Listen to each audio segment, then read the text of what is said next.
Meus irmãos, graça e paz, mais um dia da nossa leitura bíblica.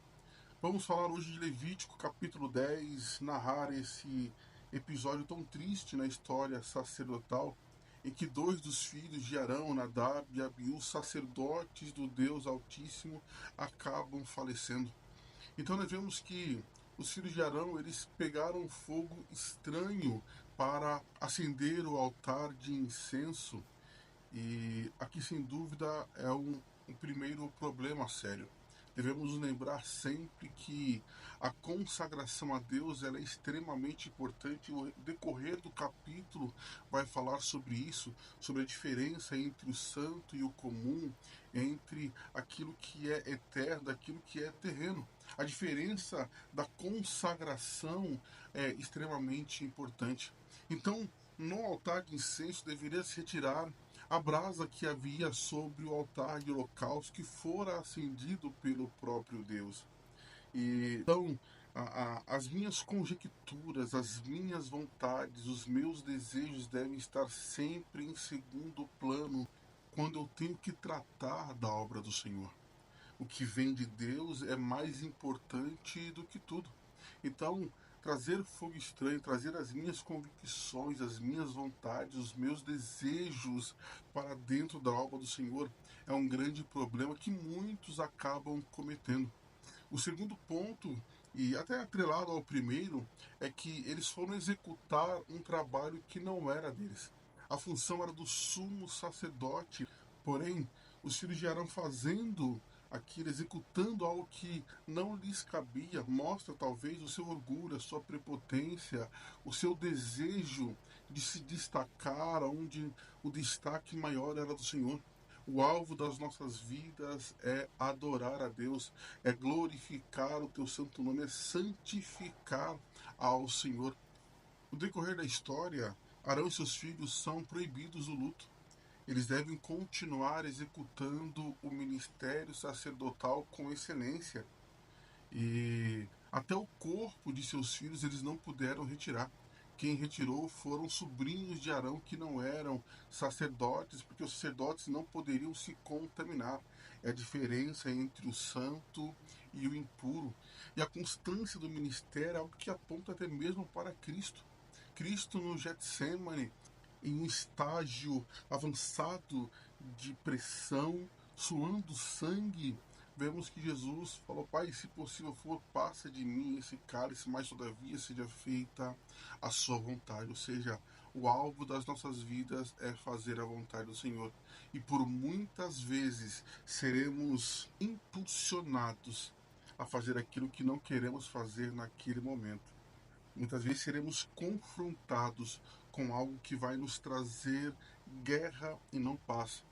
A princípio é estranho, a princípio não se encaixa, mas que a vontade do Senhor permaneça sendo executada. Esse é o alvo principal das nossas vidas. Então Moisés ainda dá algumas diretrizes aos sacerdotes acerca do álcool, que eles não deveriam beber enquanto fossem executar o ministério, enquanto fosse adentrar ao tabernáculo. Então o capítulo finaliza com a questão da alimentação. Arão e seus filhos não comeram da parte que lhes era cabida do sacrifício. Moisés cobra Arão. Arão diz que o fato de seus filhos terem sido mortos foi de muito peso para ele, e isso foi aceito por Moisés, e essa é a maneira que finaliza o capítulo 10 do livro de Levítico. Partindo para Mateus capítulo 11, nós vamos ver acerca de João Batista, que estava preso já há um bom tempo. Ele pede para os seus discípulos irem falar com Jesus se ele era de fato aquele que haveria de vir ou deveriam esperar outro. Jesus fala, foi simples, dizendo: olha, fala para João tudo que vocês estão vendo, tudo que vocês têm ouvido, né? Dê relatório a João.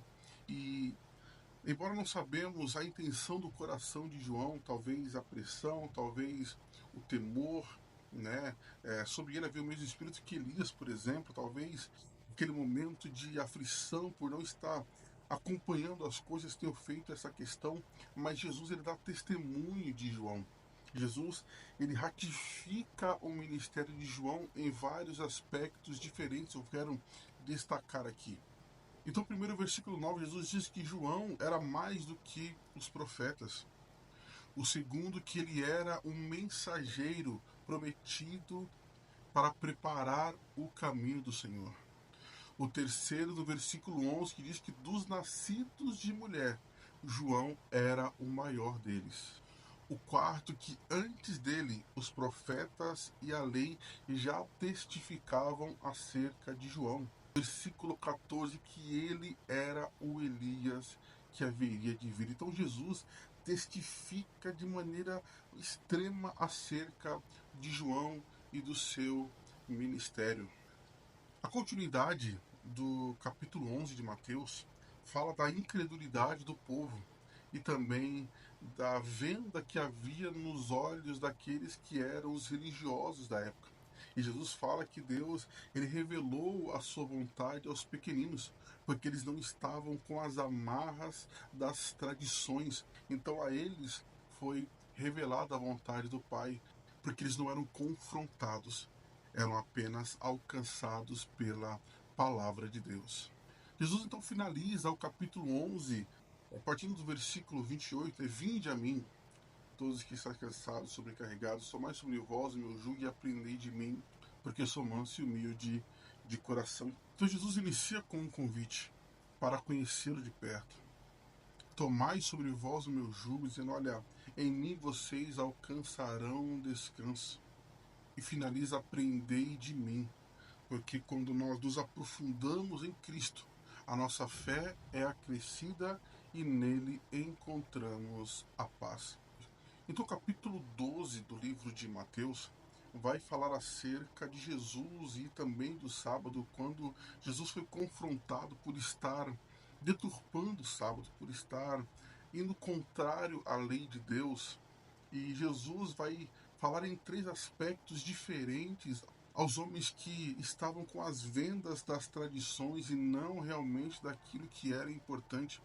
Versículo 3, Jesus fala que Davi e os seus companheiros comeram dos pães reservados somente aos sacerdotes. No versículo 5, Jesus fala sobre os sacerdotes que ofereciam sacrifício ao sábado, ou seja, os sacerdotes trabalhavam aos sábados para a glória do nome do Senhor.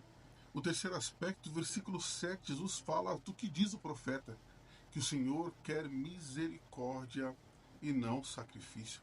Então vemos que Jesus, ele usa a lei de Deus, usa a palavra de Deus para dizer aquilo que ele vai testificar posteriormente, dizendo que o homem foi feito por causa do sábado e não o contrário.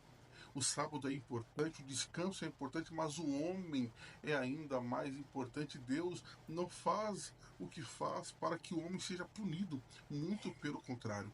Então, o primeiro aspecto que eu quero dizer é que, obviamente, um período de descanso é importante, principalmente um período para glorificar o nome do Senhor.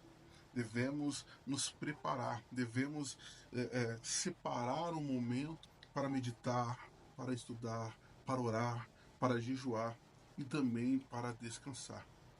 Porém, quando tratamos acerca do sábado e a lei de Deus, aquilo que falamos agora no capítulo 11, Jesus é o nosso descanso.